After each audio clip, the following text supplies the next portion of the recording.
Or you can DM us on Instagram. We are at GaytriarchsPodcast. On the internet, David is at David F. On the internet. You can do that again. God. It's your own. That extra initial, dude. I mean. It was a terrible decision I made at 20 years old, and it's haunted me since. And this is Gaytriarchs.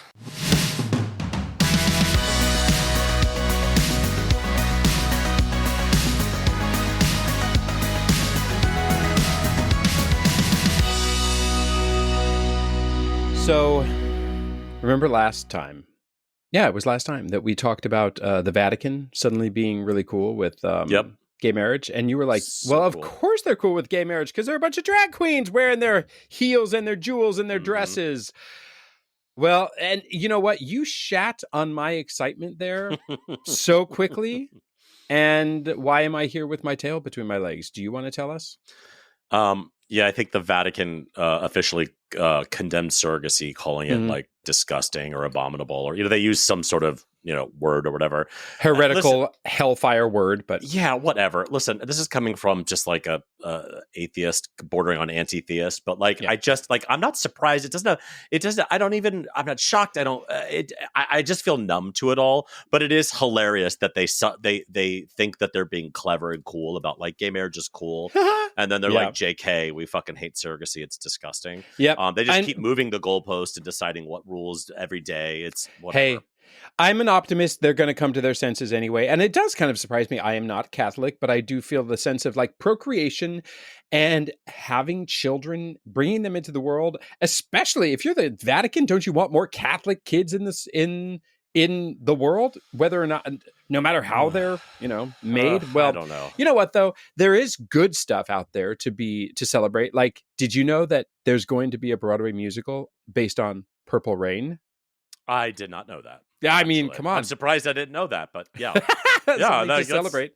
Okay. I mean, but listen, this is the problem with like jukebox musicals, anything based off existing IP, especially if it's music IP, is such a dangerous task on Broadway. Because now listen, a lot of shows, Jersey Boys is a MJ right now on Broadway. There's some really great examples of that. Yes. Mamma Mia did well at the box office. I don't know if I'd call it an artistic achievement, but listen, but it sure is fun. There are successful ones, and then I won't even name the other ones, but there are much less successful. There's a lot ones. Of bullshit. There's absolutely a lot of bullshit. And like these days, half the season is frankly jukebox musicals based on previous IP. And we know that it's mostly, honestly, it's mostly terrible.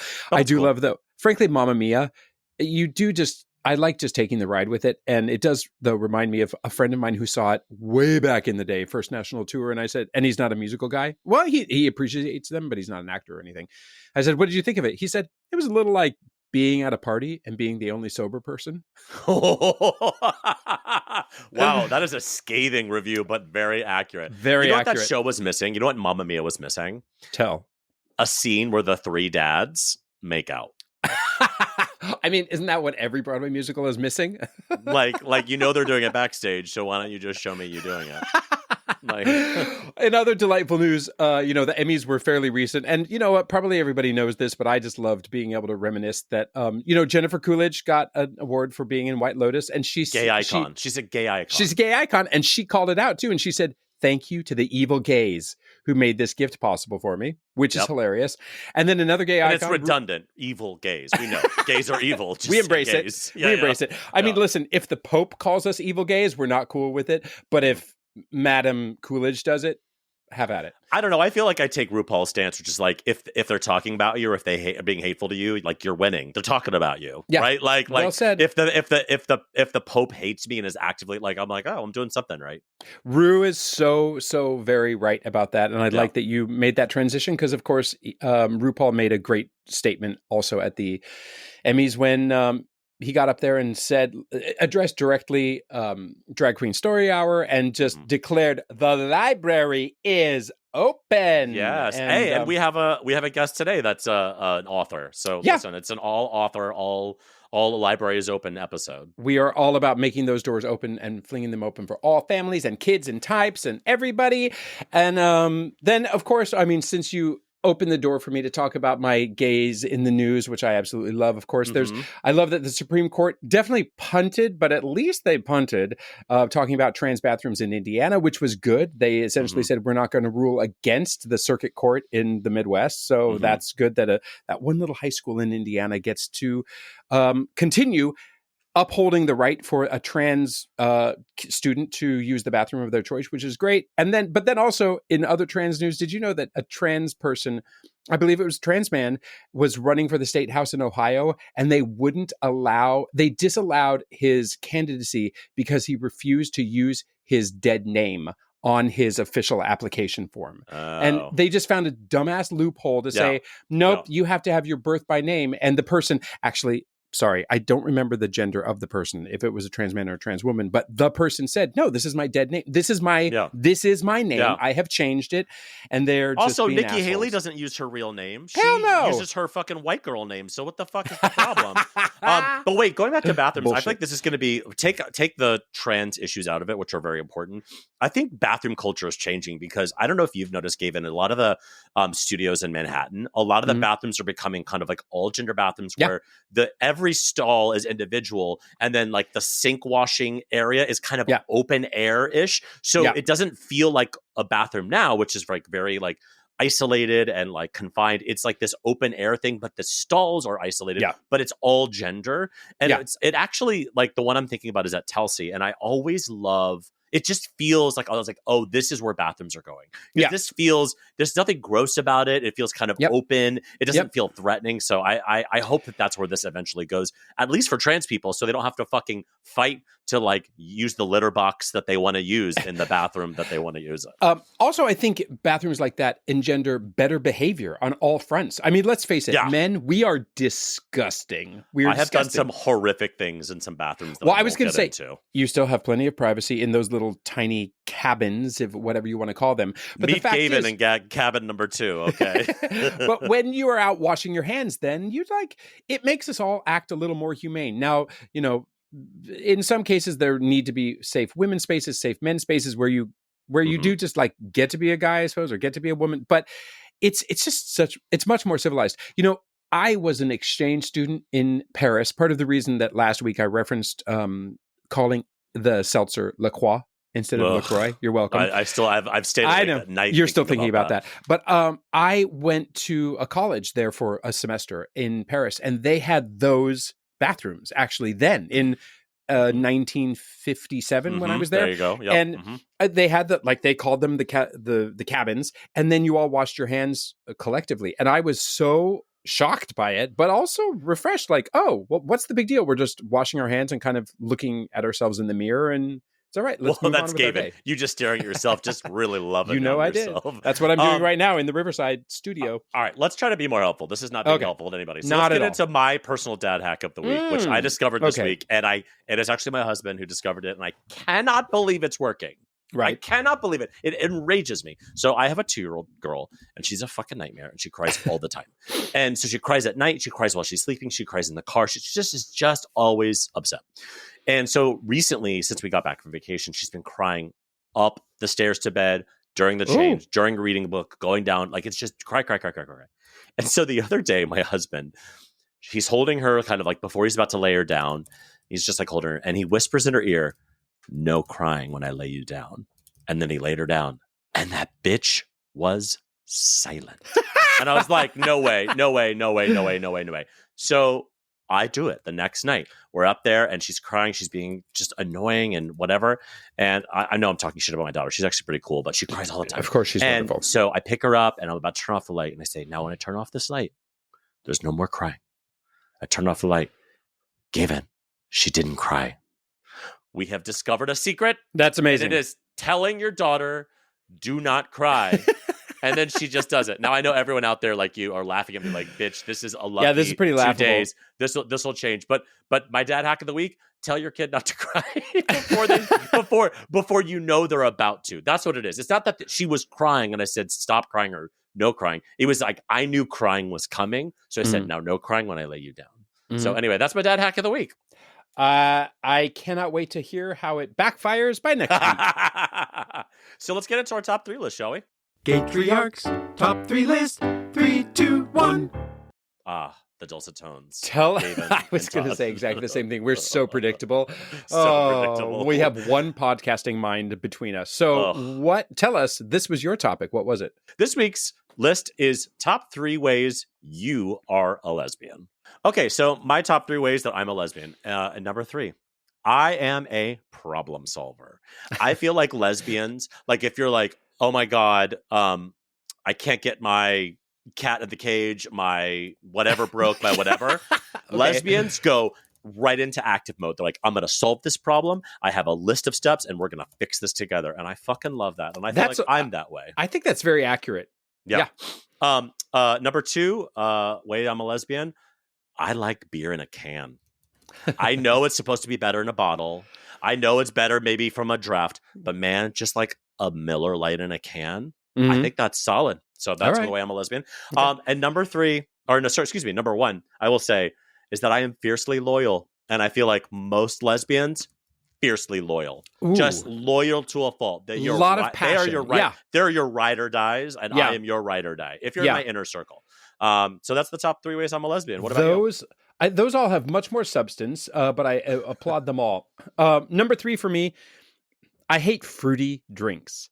I don't like fruity cocktails. I do not drink fruity beer. I'm not sure that's a lesbian or lesbianic thing at all. I would imagine there's lots of pumpkin beer lovers out there, but I just want it basic. So actually, maybe not out of a can, but don't put fruit with my booze, okay? Number 2, camping.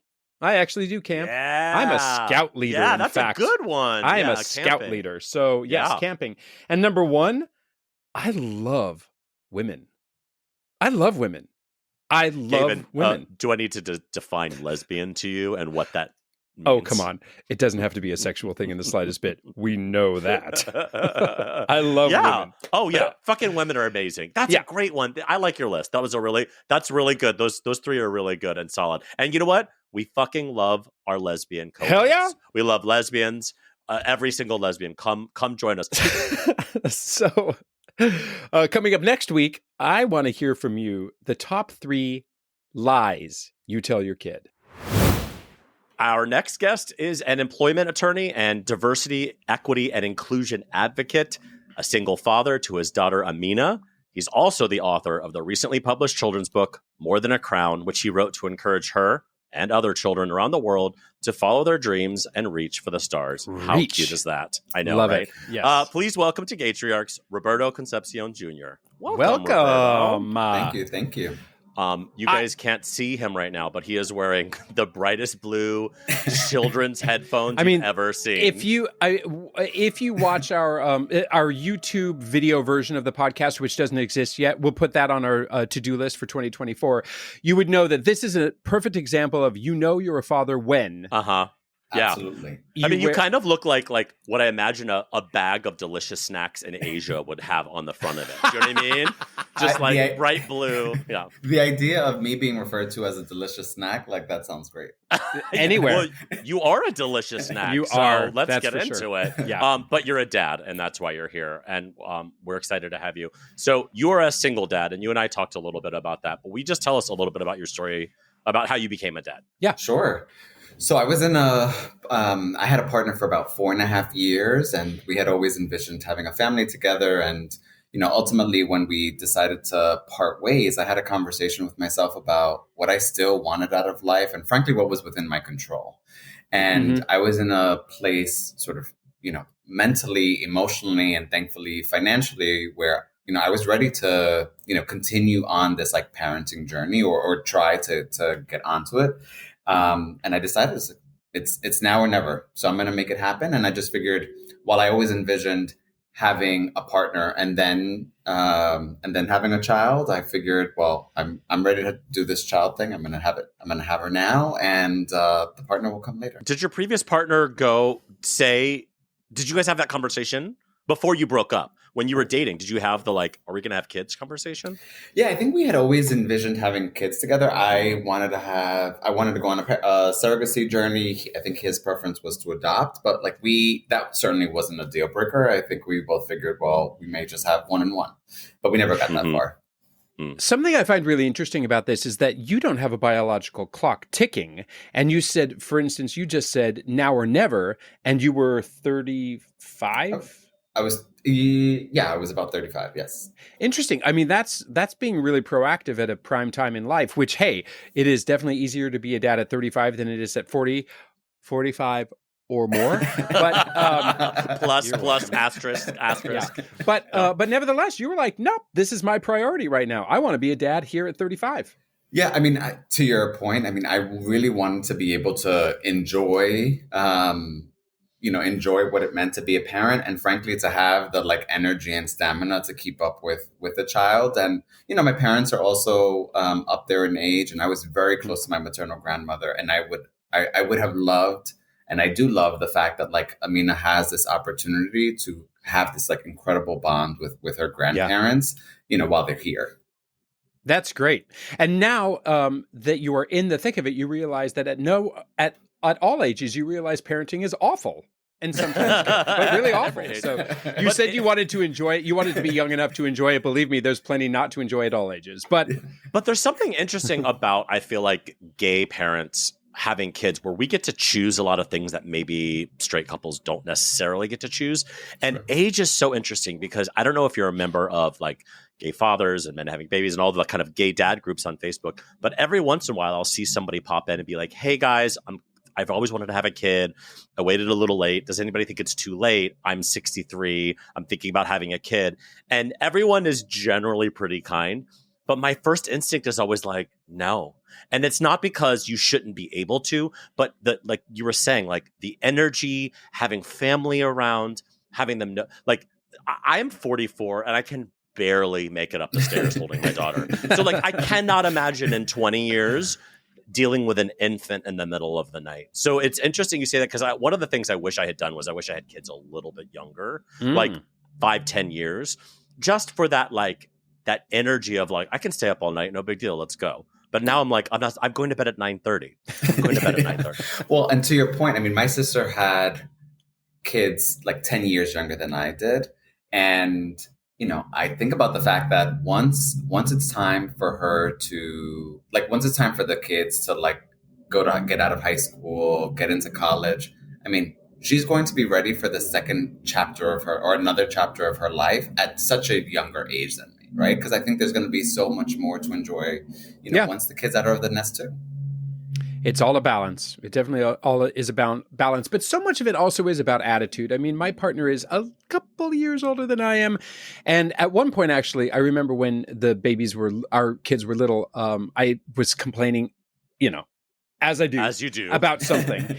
And Don't we all? only one time did he say to me, you try doing this at my age. And now I'm basically there.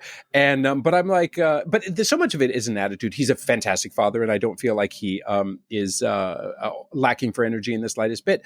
But also, hey, if you are suddenly an empty nester at 70, well, go out and live your life, man. And Absolutely. like do the best you can. But I understand it's all a trade-off. And to David's point, like we get to have some choices in the mix, but also the choice to just like be a good dad and make the world a better place with a good kid. But it's hard because generally you have money later in life to be able to Yes. afford surrogacy. So it's not like at 20 you had $200K sitting in your back pocket. You're like, no big deal. This goes away. No big deal. Like it takes a while to get to a place, if you ever get there, to where that is something easy for a lot of people. So let's get into that. What do you do? What is your day job that you could afford this and you have the time to do this? Yeah, so I'm an employment attorney, and I've been practicing now. What if he was like, I work at Wendy's. I just like do a lot of overtime. Let's hope so. Or they offer great benefits, right? And there are some employers who like offer incredible surrogacy benefits. Unfortunately, that's more the exception than the norm. Yeah. But so to that point, though, is being an employment attorney, is that the kind of thing you're dealing with? Is what kind of benefits are employers offering their staff, or like what does it mean for you to be an employment attorney? Yeah, so I quickly learned that I was just like, I'm not meant to be in a law firm, just in terms of being able to have this like work-life balance. I also didn't think I would be great at business development. So I made a decision. I want to have one client. I want to be able to develop those relationships of trust, which I think I excel at, and just really like dig deep. And so my day-to-day, of course, looks different, but it can be, working with HR or business leaders on anything from, sensitive investigations, performance management issues. Of course, policies always come up, right? You want to make sure that they're compliant, but also, depending on the type of employer that you work for, a lot of them want to really go above and beyond and really nurture environments where people feel valued and appreciated. And so how do you do that, above and beyond just what's like legally required? So those are just some examples of things that I do. Hopefully I didn't cause you to fall asleep. No, but it leads me to my next question though, which is like Legally Blonde. Accurate? Like, are you the Elle Woods of employment attorneys is my question. It has been so long that I've seen the movie. Other than Bend and Snap, I can't even tell you what happened. Listen, Bend and Snap every Saturday night and Sunday if you're lucky. We require all of our guests, I think you noticed in your waiver that you signed, to be familiar with Legally Blonde and to possibly watch it a couple times. So. And particularly those who are legally adjacent or legally in the pool like you are. You definitely need to go on YouTube and watch the musical. Anyway.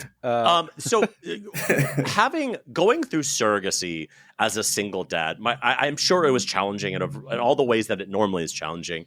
I'm curious as like, did you notice any extra things that made it harder or more annoying or more unfair or whatever as a single dad going through, or did it just not feel that way?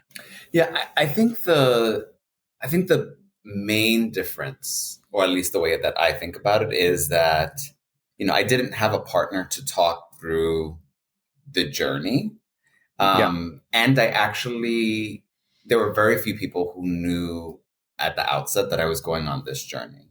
That being said, I have a tremendous village, and there are a few within that village that I confided in just because I knew that I was going to need sort of the emotional support. Heck yeah. And be able to just talk through all these things, right? Like including things that I was worried about, scared about, doubts that I had. Like that's all part of the process. And so even though I didn't have that partner to be able to confide in and do those things with, I reached out to members of my village to be able to do that because it is important. It does take a village. In your village, though, were there other gay dads by chance, or I would imagine other parents at least? Yeah, it's a great question. So in my village, there are not other gay dads. I did at some point during my journey, I met a friend who had a good friend of his who was about to go on the surrogacy journey. And so the fact that I think he was probably like 6 months to a year ahead of me, like was incredibly helpful just because there were a number of questions that I had and he was sort of like my go-to resource. But, he's not part of my village. Yeah, sure. Yeah. And your parents played big roles in the life of your daughter as well, right? Oh, yes. Although my mom knew that I was about to go on this journey, but I did not share it with my dad. Okay. And I just, my mother has always been this like source of like emotional support. My dad, that is not his strong suit. And so I needed to be as protective of my own sort of emotional health and energy on this journey, which is why I didn't share with a lot of folks until I think it was like after the first trimester. Okay. Yeah. I mean, honestly, I don't trust gay dads either. I don't trust any gay dad on this call. I don't trust any gay dad on my network. Not a single Not implying that your dad is a gay dad. But that was an interesting segue, David. Great one. It's interesting too. Like when you talk about like tribe and network and all that kind of stuff.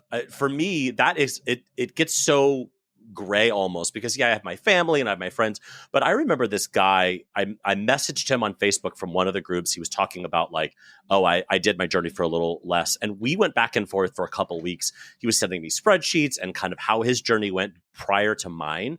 And it 100% affected my journey. And it was so amazing and so helpful. And I couldn't tell you his name. I would have to go back through there. But like this guy was very influential in me kind of understanding how it all worked. So I shit on those groups a lot, but it was super, super helpful. And I guess he was part of my tribe at that point because I didn't know what the fuck I was doing, nor do I think you knew what you were doing. Yeah.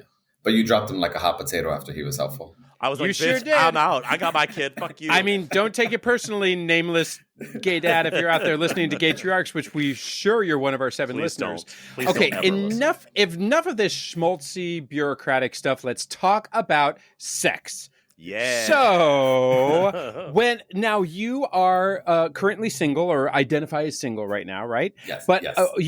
You probably do have a dating life as well. And how do you balance that? Yeah, so actually my dating life right now is non-existent, but that is by choice. I will say after Amina was born, once I had committed to actually start dating, I was pleasantly surprised. I thought that being a dad was going to be this like huge deal breaker. And at least again, and this is in my experience, it wasn't. I think frankly, it helped with filtering because ultimately, if I wanted, you were upfront about it. Oh, yeah, I was definitely upfront about it. Yeah, like I was on Hinge. It was like one of the first things on my profile because I was just like, ultimately, like I don't have time to waste. Like if I really, if I want to have a family, if I want to meet someone that actually is aligned with that vision, then I need to be honest about it. It's not something that I'm going to sort of and a big drop. sect of the gay community is super not interested, and that's super okay, but I don't have time to go to Chili's with you and split jalapeno poppers if this is not going to work out, right? Exactly. Insert so many jokes here. Yes. So you have been in the dating pool, though, currently not right now, but you have been as a dad in the dating pool. And I mean, but it worked, huh? Yeah. I mean, it definitely worked. And I think ultimately, as you both know, it's all about finding the right balance, right? Like your time is not your own in the same way. But I think it's important to be able to also take care of yourself as a full human being. And being a parent is part of that. But there are all these other aspects of you that also need to be nurtured. You're setting a good example for your kid by showing, listen, I can prioritize myself once in a while too, and my life doesn't completely stop just because you're here. Of course, it's changed irrevocably, and I love it, but also I have my limits, and I need some me time too. And it's the cornerstone of the show. We talk about it all the fucking time, but it's like if you have to put on your mask before you help anybody else. If you are not capable of being a full person, then you are going to be a fucking shit parent. And so celebrating all the parts of you that are not necessarily I'm cutting your grilled cheese in a spiral because that's what you required is making you a better parent. And speaking of, you do things that aren't necessarily exactly parenting. And one of the things is you created a book for your daughter. Now, I guess that's kind of adjacent. But tell us about your book. Sure. So I think, after, Amina was born, I was thinking about, what it meant to be a parent, what it meant to be a dad to a girl of color. And I was just really thinking about what are the ways in which I can really make sure that she feels empowered. And so I decided to just write a story. And it was a story of really just like girl empowerment. And then it just turned into this much larger project. And so it is a story about 4 young princesses who are not worried about finding a prince, but instead they're really thinking about, finding their voice and following their dreams, and along the way, really challenging traditional expectations of girls and princesses. All wrapped up in a children's illustrated book. That's fantastic. Thank you. It's long overdue, obviously, too. I mean, was this also slightly in reaction to being at all anti-Disney? And that's not meant to be loaded at all. I think lots of us go into parenthood thinking I'm not going to be a Disney family, but man, that mouse has some really sharp claws and they can dig into you and pull you and brainwash everybody. And also when you're in the midst of Disney, it's pretty hard not to be like, you know what, this is really fun. But were you an anti-Disney effort to write something that would be more meaningful? Yeah, I wouldn't say that it was anti-Disney. I mean, I will admit that I was a huge Disney fan as a kid. I mean, I love Jasmine, I love Snow White, I love Cinderella. I mean, no shocker there. Right? Gay. Look at you. I love Hercules with his shirt off, like all kinds of things. Yeah. Well, I really had a thing for the princesses, but I think that when we think of sort of visual representations of princess, many of which have been informed by, media, it has typically been, a very thin, young white woman. And I think it's incredibly important for all girls and frankly all children to be able to see different representation. And I think there's, over the last few years, there's been a lot of work done towards changing what it is that, our understanding of what a princess can look like or may look like. And so I wanted to certainly be part of that narrative, and also delivering a book that's really for us, by us. Like there are less than 2% of books that are written, by or illustrated by someone that's part of the LGBTQIA plus community that has some sort of content that's geared to that. And I also, while the focus was really on Amina and making sure that she, understands that she has all this power and authority over her life, I also wanted to be able to, normalize and celebrate families of different structures. So, I'm in the book, and it's very clear that I'm a single parent to Amina, and then there's another princess who has, two dads, and then of course there are other princesses whose parents are more traditional, boring and typical, straight parents, and so again, parents with a live, laugh, love sign in their living room. They are just at Home Goods every single Saturday morning. They're like buying olive oil in the shape of a boot. Yeah. I do love Home Goods. No. Lean in. It's all right. Now wait. You're the basic bitch in the book. I get it. Yeah. So wait a minute. Amina is now 4 years old, right? She just turned 4. Yes. Does she like the book? Ooh. She does like the book, although I will say that when I first introduced it to her, I had all of these, I just had this vision of what that would look like, and it would just be this beautiful moment. And there is nothing like having your child just crush your dreams. Yeah. Yes. Daily. Welcome to parenthood. Every single day. I remember I had I was seated down on the sofa. I was having this video recorded, and I opened it up to show it to her. And she was so not interested. She's, I think she probably flipped through a page or two, and then she was just leaning on the sofa, trying to lay down. And I told her, she's you're taking this moment away from me. And she didn't care. When she was ready, she was all about it. She saw herself. What was beautiful was that she saw herself in the book. She was able to identify herself. She was able to identify me, my mom. And so when she was ready, it was a beautiful moment, but her timing was not the same as mine. It never is, and it never gets better. Never gets better. I wrote for a children's TV show, and the first time one of my episodes came out, I was so excited to show my son. And he was young, he was 3, and it was not meant for him. It's meant for 4 to 7. But I was like, "Here, Daddy wrote this show. You ready?" And I pushed play, and within 2 minutes, he went, "Can we watch Paw Patrol?" I was doing the same thing. I was I had imagined this beautiful moment of sharing my art with him. Oh, nope. God, so annoying. Okay, so when you're not indoctrinating your children, what's the gay agenda? What do you do for fun? What is something that you do that's not being an employment attorney or being a parent? I love to travel. Yeah? What's your favorite place to travel? I actually have committed myself to trying to visit one new place every year. So unless it's someplace local. So for example, my family's from Puerto Rico, so I try to go to Puerto Rico regularly. But otherwise, I actually try to visit someplace new every time, just because my list of places to visit is just so long. And has Amina proven to be amenable to traveling? Oh, she loves a plane. She loves a plane. Oh, good. Yeah, she loves a plane. And by plane, do you mean iPad? Absolutely. I mean, I'm not above the iPad on the plane and some good snacks. No. Oh yeah, we talked about that a couple of weeks ago. Is the snackage is important on a plane.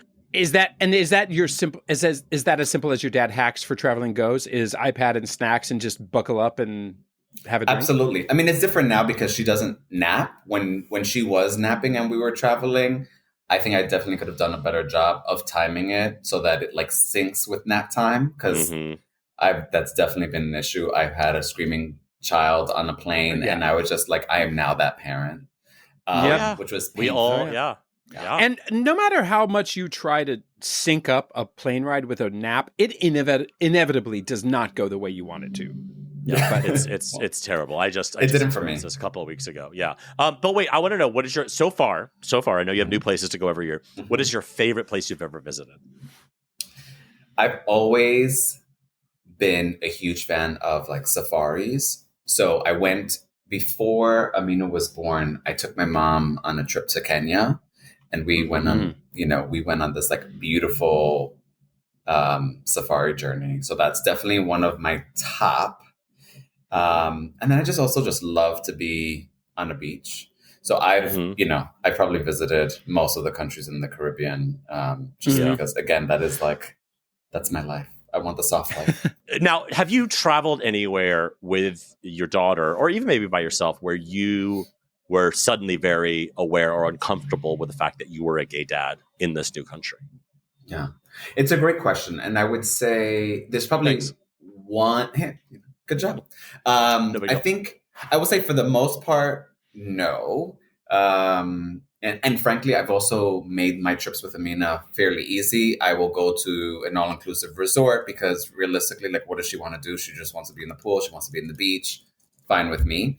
Yeah, it's so true. They just need a pool. It can be a Motel 6 on the side of Route 9 in New Jersey. They don't care. I think the one exception, though, was during one of my more recent trips. I remember at customs basically being asked for documentation that like she was mine and more beyond just the passport. And luckily, I always bring my order of parentage with me just because I was just like, I don't know what this process looks like in terms of traveling. And I'm glad that I had it. I also don't know what that would have looked like if I didn't. Again, we have passports. She has the same last name as me, but I was traveling. It was just the two of us traveling. And it definitely, both as it was happening and after, I reflected a lot on like whether that would have happened to anyone else. Yeah. I mean, people forget, like, I have some straight family members who often think I'm a little fussy with where I am willing to go and where I'm not willing to go with my family. And I try to explain to them, like, do you have to bring a binder around with you to prove all of your children are yours in case somebody decides not to let you in the hospital or across the border or whatever? That makes a big difference. For sure. In the midst of the traveling, though, tell us, surely Amina has not been the most perfect travel partner of all time. Give us some dirt on a meltdown horror stories or an explosion that made you think, was this really worth it? I made a huge mistake. I honestly think that the worst was really during the flight itself. So I would say this has to have been like 2 years ago now. The flight that we were on was a late night flight. So I said, this is perfect. I will make sure that I keep her up. I'll put her to sleep on the plane. She will sleep during the plane ride, and that's fine. Of course, she fell asleep 10 minutes before we get on the plane in her stroller. Oh, no. As soon as I take her out of the stroller, she wakes up, and there was no putting her down to bed. She literally, and I think we were in like the last row, meaning like right inside of the bathroom. And so we had to, like, I was just like, I don't even know what to do. Like, she was extremely difficult. At some point, she threw herself on the ground, crying, full on tantrum. And I was trying to like calm her down. And literally the flight attendant, she was the sweetest as it can be. And she was just like, just let her cry it out. She was like, she'll put herself to sleep. And so I did, as painful as that was, and it actually worked. And I left that little girl on the floor sleeping because I was like, I'm not touching her. Bye. I'm not touching you. I'm not getting anywhere near you. Gavin, you're muted as usual. Gavin, listen. This is his first podcast. This is episode. Wait, what episode is this? This is episode 48. Gavin, 48.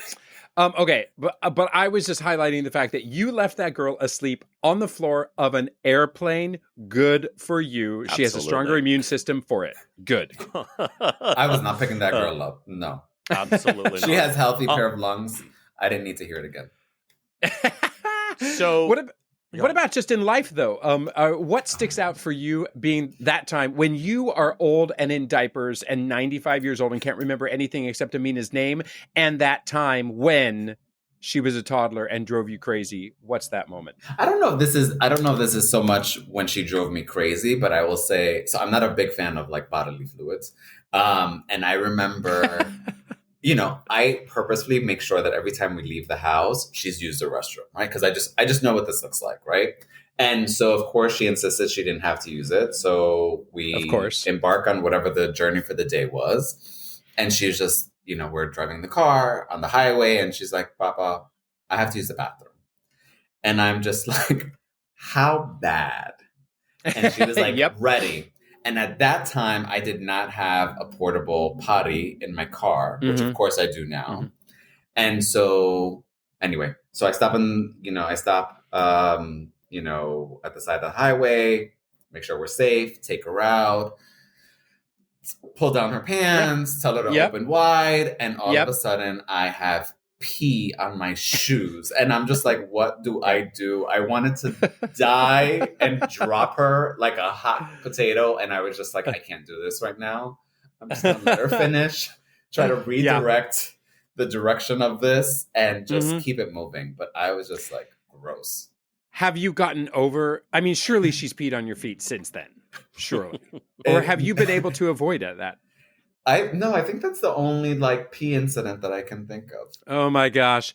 Just you wait. Oh God, there is so much more bodily fluids from vomit to poop to pee that there's definitely vomit and pee and poop stories too. But that was my one pee story outside of the house. I mean, along the side of a highway, we've all been there. And I mean, whenever I see it, very rarely, I want to honk with just solidarity. Yeah. Yes, you just did it. But I feel like if I honk, it's a little too No, we need mocking, a special honk that says I support you. Like somebody does the right thing. You better work.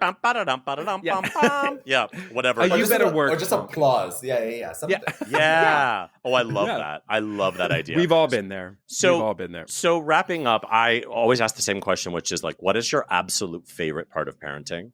And what is your absolute least favorite part of parenting? Yeah. My favorite part, I think for me, one of the things that when I had Amina, I really wanted to be intentional about the type of parent that I wanted to be. And, I wanted to always make sure that not a day went by that she didn't feel loved. And so my absolute favorite part of parenting has always been the I love yous, both me to her and her to me, and the hugs, the kisses, the cuddles. And let me tell you, when I come home from work, I cannot imagine anyone being more excited to see me than Amina. There's just that level of excitement, enthusiasm, and just pure unconditional love. It is a beautiful thing. And there, of course, are times that I walk home and she's like, Papa, I don't want you. And I'm just like, you know who doesn't turn down? You know who doesn't turn that down? A Labradoodle. Labradoodle will always be excited to see you. So just pointing that out there. And okay, so what's your least favorite part? I think my least favorite part, and this is actually in many ways unrelated to Amina. She is a very warm-hearted and friendly child. She just has so much love. She's just extremely friendly, including to people that she doesn't know. I live in a high-rise. She's always saying hi to people we've never seen before, and right after she'll be like, "That's my friend." And the fact that I have to have conversations with her about, what being a friend means and stranger danger. I would say the world that we live in, it can be both beautiful and scary. And so I'm not sure that I always feel prepared to have those difficult conversations that are not even related to her, but just because I need her to be safe in this world. So that is probably my least favorite part. Realities of living in today, that's for sure. Yeah. Can I ask, first of all, where can we find your book? Yes. And what are the plans for the book? And then also, do you have plans for another book, a sequel, a whole series? Well, I know that no one can see this at this point other than the two of you, but this is the book. Oh, look at that. We'll screenshot that. Mm-hmm. And the book is available on Amazon and some local bookstores. I've been really working on trying to get the word out. So, for those of you who are listening, if you're at your local public library and they don't have a copy, please encourage them to purchase it. If you have a child or a family member in a school that has a library and doesn't have it, I would encourage you to do the same there. Last year, I had the privilege of being able to do some local television interviews with Amina about it. It was featured in Essence Magazine, all of which really exciting. So really this year, trying to, again, amplify the message, promote it, put it out there. I certainly have thoughts about the second book. I self-published this first one. I think if I were to publish another one, I'd probably want to go down the traditional route just so that I have different types of resources available. But we'll see. It's again, this is a very different journey than I could have imagined. It wasn't part of my initial plan. And so I'm just enjoying the journey, however long it lasts. And Amina has some media experience as well, huh? She knows how to give an interview. That girl certainly knows how to grab attention. I remember. So there were two particular TV interviews that we had done. The first of which I did not have the foresight to make sure that she had shorts under her dress, and she wanted to be an acrobat. And of course, in my mind, while answering these questions, I was just like, I need to make sure that my arm is under this girl's bottom, because if she shows her panties on television, I will want to just stay in bed under the covers for quite some period of time. Right. And then the second time, they gave her a mic, but made the mistake of making sure that it was like visible to her. So as soon as a question starts, she decides she wants to go on this monologue. And I was just, I literally pretended that she wasn't even there and answered the question. But I was just like, what do I do? What do I do? Dad just fully ignoring his daughter on national television. As if she doesn't, she's a ghost. The fact that I'm sure I had bribed her beforehand with like a donut if she did well, like didn't make a difference. It was... No, never. Thankfully, after the first question, it got better. But I was just like, you can't make this up. You sent me that video, and you guys should find it on YouTube because it's very funny, because it is exactly what you say, and I could just see in your eyeballs, you're like, shut the fuck up, shut the fuck up, shut the fuck up. I'm trying to talk. You literally weren't talking, and now the second the cameras are rolling, you're immediately like, I need juice. Yeah, it was hilarious. It's a really funny video. Well, as we've learned today and every day, children will ruin all things that are nice.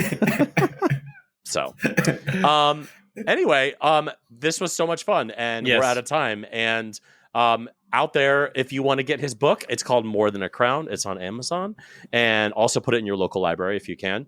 And thank you so much for joining us. Thank you, Roberto, so much for having me. Something great came out of something terrible yesterday, which was my daughter, who again is 12, has her own phone, swindled me or hoodwinked me into picking her up at school to take her to Starbucks, which she asks to do pretty much on the daily.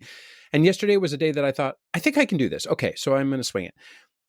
But then there were last minute changes, and I needed to get my son, and it was 58 degrees below zero. So I needed to like pick him up from school, blah, blah, blah, blah. She calls me and she's all irate. Where are you? When are you coming? And I said, listen, I have to do this. I have to do this. And I turned it into a total guilt trip saying, but I will be there. Okay. So just calm down. She goes, okay. And just as I was clicking hang up, she said, I love you. And I hung up on her saying, I love you. Wow. Which God, I'm I calling do CPS think right now. Which I do think was her feeling bad because she was really putting me out. But I was doing it. But it did calm me down and be like, I'm not going to guilt her about this, about taking her to Starbucks, because I'm now obviously the asshole per usual. But I did call her right back. And I said, sweetie, I am so sorry about that. I promise I'm never once again for the rest of my life going to hang up a phone call with you without saying I love you, which I think I would have said years ago anyway. And she said, it's okay, Dad. I know that you love me. So that was something sweet. Great. That's great. What about you? Mine's way more selfish. I had a project I've created, and I've been having some meetings about it with various people in the industry. And it's just it's maybe more nuanced inside baseball thing. But I had a meeting with somebody, and it went well in that they got what I was doing. And when you're creating art, whatever that means, a painting, a TV show, a song you're going to sing, if the audience understands what you're trying to do, even if they don't like it, there's just a win there, I think. Yeah, and totally. So I had this meeting with this person about this particular project, and they fucking got it. And they loved it, but also they just got it. They were like pitching it back to me in a way that I was like, oh no, you understand this. And there's just something that feels really good about that as a creator, is like people getting what you're trying to do. It almost never happens. People are always like, yeah, but what if it was, So anyway, that was my selfish something great, but it made me actually feel slightly less like a total fucking scam. We're here to celebrate you as you have one foot out the door at Gaytriarchs because you are on to bigger and better things. You counting down the days to dump on this shit podcast. And that's our show. If you have any comments, suggestions, or general compliments, you can email us at GaytriarchsPodcast@gmail.com. On the internet, David is at David FM Vaughn everywhere, and Gavin is at Gavin Lodge on nothing. Please leave us a glowing 5-star review wherever you get your podcasts. Thanks, and we'll crown you next time on another episode of Gaytriarchs.